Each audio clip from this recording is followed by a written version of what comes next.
This is Channels Television's breaking news.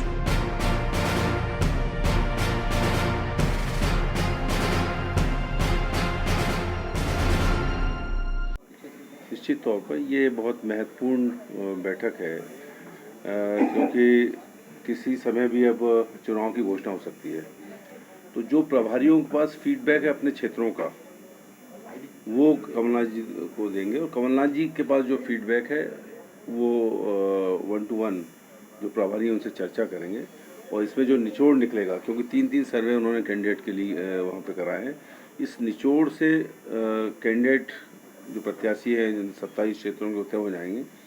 और मैं सोचता हूँ कि उसके बाद ये चुनाव में जो कांग्रेस पहले से ही कूदी हुई है, पूरी मंडलम, सेक्टर, बूथ प्रभारी और पन्ना प्रभारी हम बना चुके हैं और इसके बाद जो कैंडिडेट है उसके सपोर्ट में पूरी कांग्रेस एकजुट होकर पूरी ताकत से लग जाएगी और मान के चलिए कि 27 की 27 सीटें हम जीतेंगे। 26 में बढ़त कांग्रेस की आज भी आ रही है।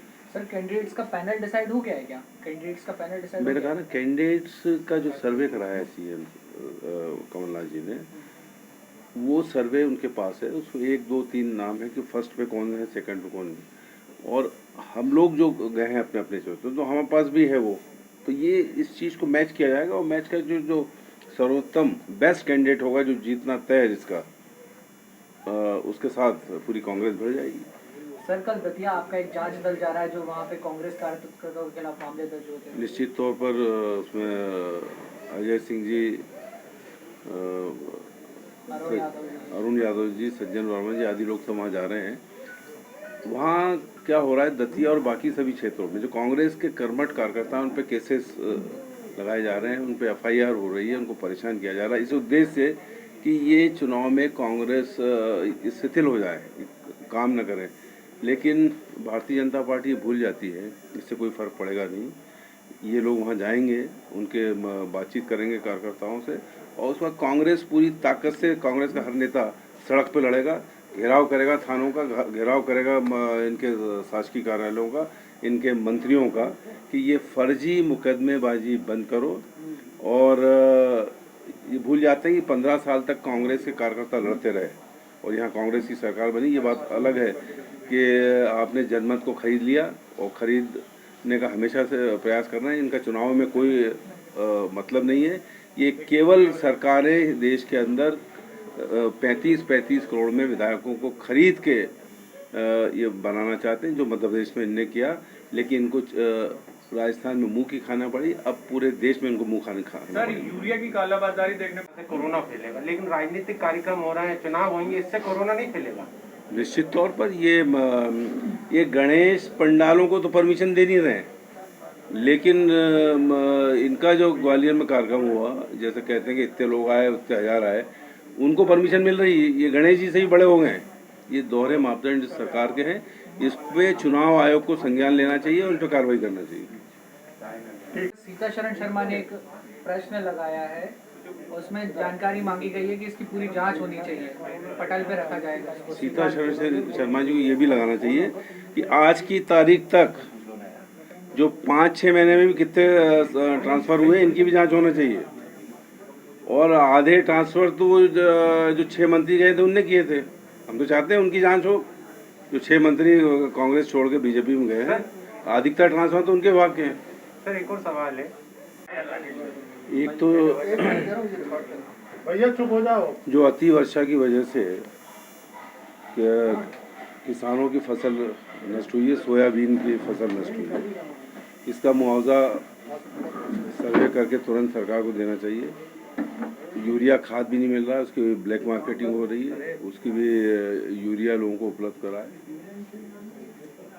और जो किसानों की ऋण माफ़ी का मामला है, क्योंकि कल हम जब ग्वालियर गए थे, मामले वहाँ पे उठे, लोगों ने मांग की है जो ऋण माफ़ी रोक दी है 22 लाख किसानों के बाद बीजेपी की सरकार ने, वो तुरंत शुरू करे।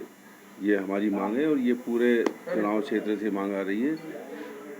और दूसरा, नेट और JEE की जो परीक्षाएं हैं, जैसा सोनिया गांधी जी का, इसको बढ़ाना चाहिए क्योंकि कोरोना फैला हुआ है और बढ़ता जा रहा है। मध्य प्रदेश में भी कंट्रोल नहीं हो रहा है और उसी की वजह से लोगों के व्यवसाय भी जा रहे हैं। और पूरे मध्य प्रदेश की जो 4 मुख्य सिटी हैं इनमें कोरोना फैल रहा है। और जो बात आ रही कि 30 तारीख तक के बाद कोई भी निशुल्क इलाज इसका नहीं होगा, ये गलत है। निशुल्क इलाज पूरा होना चाहिए। और जो इसमें कोरोना में टेस्टिंग का फीस लग रही है, ये टेस्टिंग फ्री होना चाहिए। भाई सरकार की वजह से कोरोना फैला और अब टेस्ट कराने जाए तो पैसे भी दे, और वैसे ही कोई व्यवसाय और रोजगार लोगों के पास है नहीं, तो ये फ्री होना चाहिए। और टेस्टिंग भी जो होती है इसको फ्री होना चाहिए, निःशुल्क होना चाहिए। क्या अधिकारी नहीं सुन रहे क्या शिवराज जी की जो धाराएं गिनाना पड़ रही है? शिवराज जी धाराएं कब तक गिनाएंगे? उन धाराओं को एक्शन तो लो।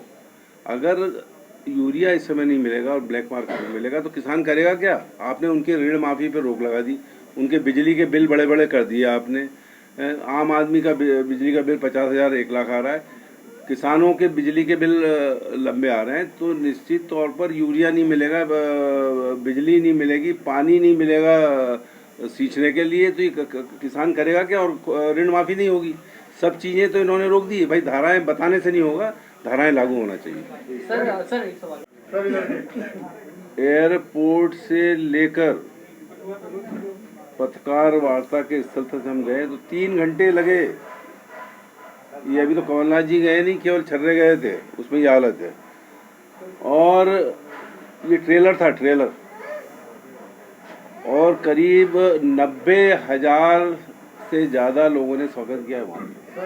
कार्यकर्ता 90,000 से ज्यादा लोगों ने वहाँ पे स्वागत किया।